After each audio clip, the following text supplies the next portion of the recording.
I like thin and light tech a lot. The laptops that I choose, the desktops that I build, I will purposefully choose devices that have worse performance or louder fans and sometimes just higher price tags just because I value the small form factor so much. So when the new iPhones came out a couple weeks ago, the very obvious choice for me, I wanted the iPhone Air to be my device for this year. Like, it's designed so well. If you haven't seen Zach bend this thing, go watch his video. It is wild how much force this phone needs to break. But the iPhone Air looks really cool. It feels nice in hand. It is arguably Apple's most interesting phone they've made in years. But I want to address 4 pain points that definitely exist on this phone.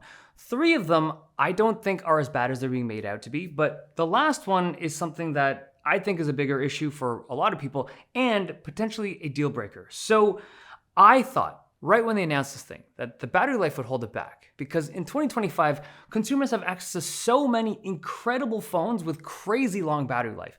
And in comparison, if you compare the iPhone Air to one of those high-end flagships with big batteries, this has a very short battery life. But the other way to look at it is if you compare this iPhone Air to a normal phone that people would be upgrading from, so like a 3 or 4-year-old phone, this actually has very good battery life. It's not great, but it's a legit full day battery because Apple's put a lot of work into the efficiency of this phone. So if you're using it for regular stuff, I think it's a comfortable full day. If you play games, you're gonna have to charge this thing halfway through the day. It's built for a very light to moderate load for a full day. Now, there is the battery pack that you can get from Apple. It's a same size pack inside the MagSafe pack as the one that's inside the phone itself.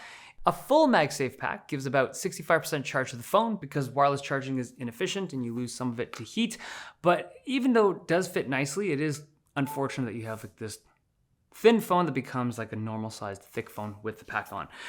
Okay, the second thing I want to talk about is the camera. So it's a single camera system on the Air, and I'm happy with it. It's a good shooter. It's great in low light. It's really good in videos because it's iPhone.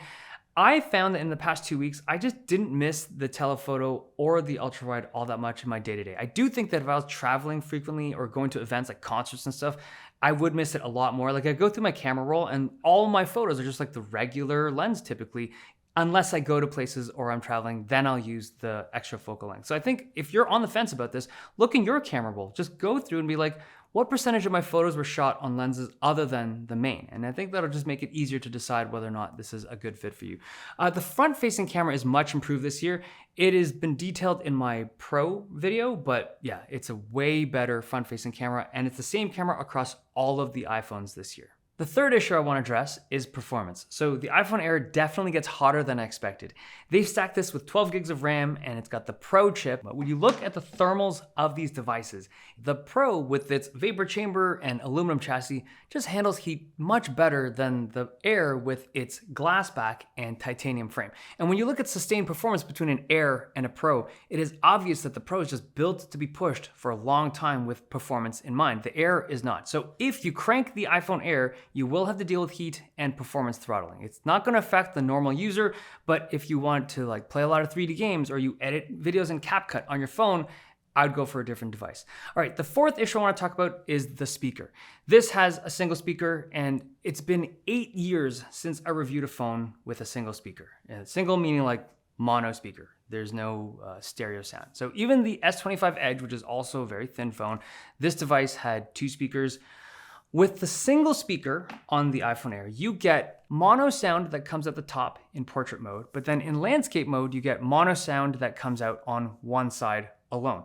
And it's a very thin and flat driver, so you don't get a lot of bass, but every time I would watch a show or play a game and just use these speakers, I'd be like, these actually suck.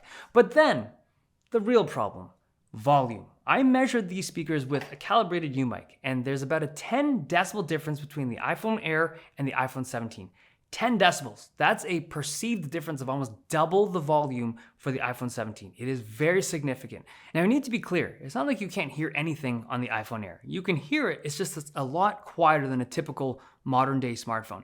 Now, I first noticed it when I got a FaceTime call. I was out in the backyard with my kids. We often take a call from my mom and we just do it as a thing.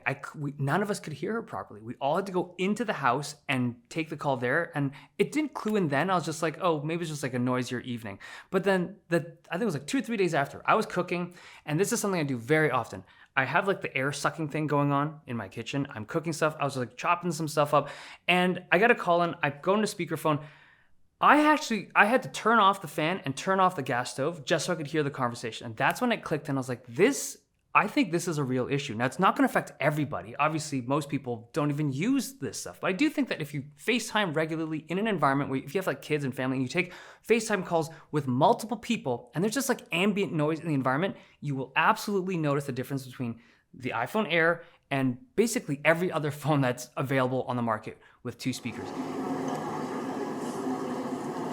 Hey, this is just a voice memo so you can hear the difference in volume between the 2 different phones. Hey, this is just a voice memo so you can hear the difference in volume between the 2 different phones. It is not loud enough in noisy environments. So if you are someone who uses FaceTime or the speakerphone very often with a lot of ambient noise, you should take that in consideration. Now, when you look at the 4 individual issues that I've talked about, so the battery, the camera, the performance, the speakers, I don't think any one of them is like an immediate deal breaker universally, right? I think though that most people will be affected by at least one or more of the 4. And the thing is, the novelty of the thinness of this phone wears off pretty quickly. I'm wrapping up week 2 and it's still like every time I pick it up, I'm like, this is super thin, this is awesome. But I'm like, I don't feel like my life has changed all that much going from like a very thin phone to an extremely thin phone. It is neat to pull it out of your pocket and like when my kids handle it, they're like, wow, this is super thin. But the novelty has definitely worn off. And the thing I'm trying to convey is that the novelty of it, like you don't want several months from now or like a year from now, when you're still using this phone to be like, man, I've run into all these little obstacles and I keep having to avoid them and dodge them and kind of adjust how I use my phone because I went for thinness. Like I did this to myself. Damn it. I kind of regret getting the super thin phone. That is the mistake that I think we all are trying to avoid. And I would say that for most people, if you look at that list of problems and one of them kind of, if it bothers you a little bit right now, I would skip it and go for a different phone. But if you look at the list, you're like, yeah, man, I'm good with that. None of that affects me. I can charge the phone regularly. I charge it at work all the time. I don't really use my camera. I don't really use FaceTime in loud environments, and I don't care anything about performance. You're gonna love it because it is built for that type of user. Okay, hope you guys enjoyed this video. Thumbs if you liked it, subs if you loved it.